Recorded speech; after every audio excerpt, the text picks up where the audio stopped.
If you cannot find God within you, then you will not find God in the temple. And if you are able to find God within you, then no matter where you go, you will find God everywhere.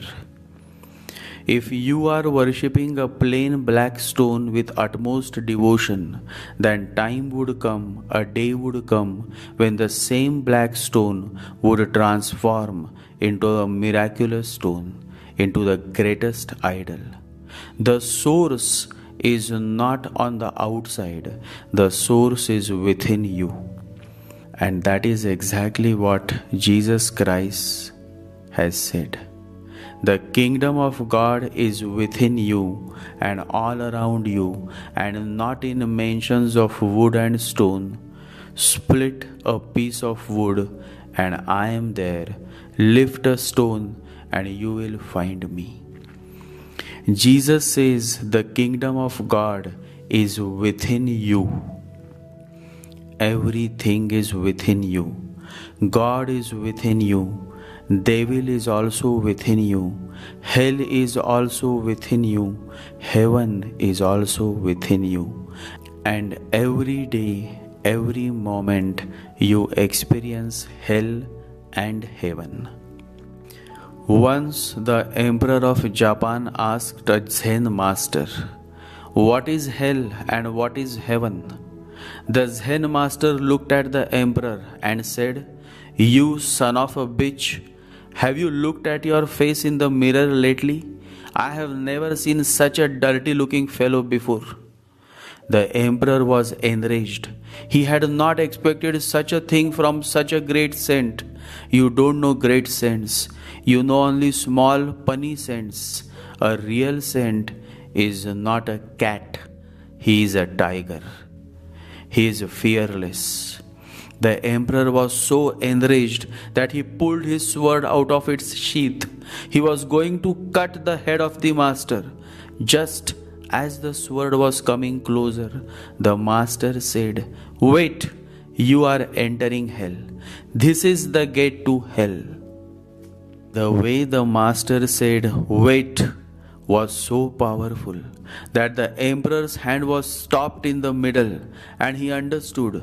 True, he threw the sword away, fell at the feet of the master, and the master laughed and said, "This is the way to heaven.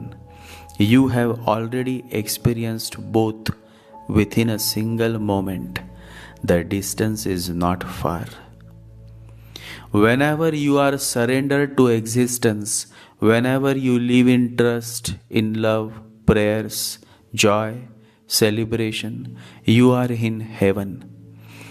Love is the way to heaven. Only love. That reminds me of a very old incident. It happened when Buddha was alive. There was a little girl, and she lived in a small village. Buddha came to her village, and the whole village gathered around Buddha. People waited to hear the golden words of Buddha. Buddha spoke, and people listened. Amongst those people, this little girl was also present, and she could see Buddha, his glowing face, his compassionate eyes. She could hear his soft voice. So much was she engrossed in his words that when his discourse was over, people started to leave for their homes. But only this little girl remained. Nobody came ahead, but this little girl stepped ahead. She rushed towards Buddha's feet. With her flowing tears, she washed the feet of the master, and then she said, "Initiate me, O master, initiate me. I have been waiting for you for many months and years.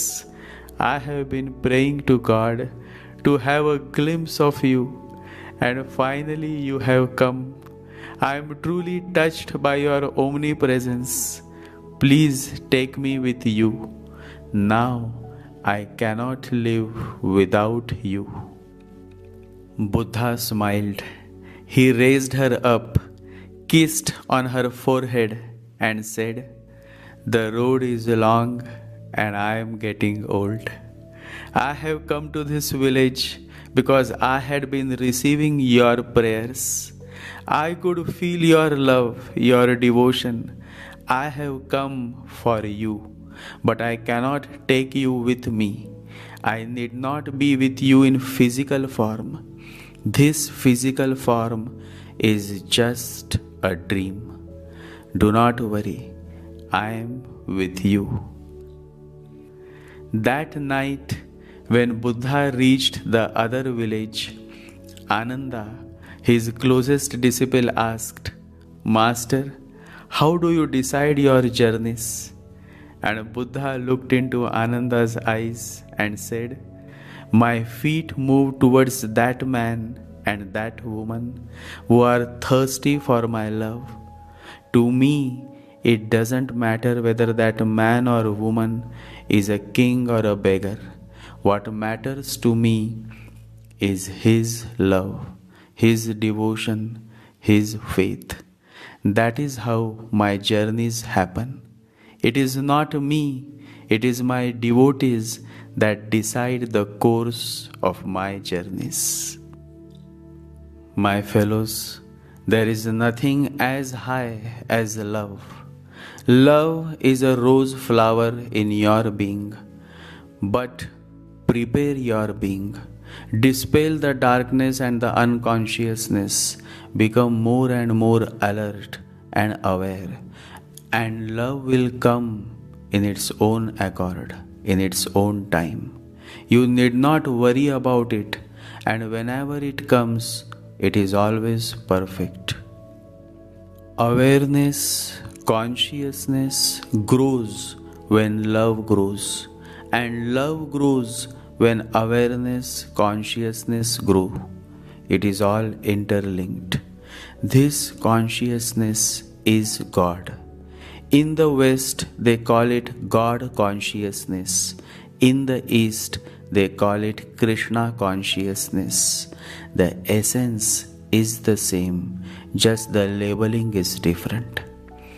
God is the ultimate fragrance of your consciousness. Remember, the universal consciousness that some may call God is not a separate, superior, and condemning entity as most religious institutions claim. It is, in fact, the core essence of who we really are, which is an all knowing source that is of unconditional love.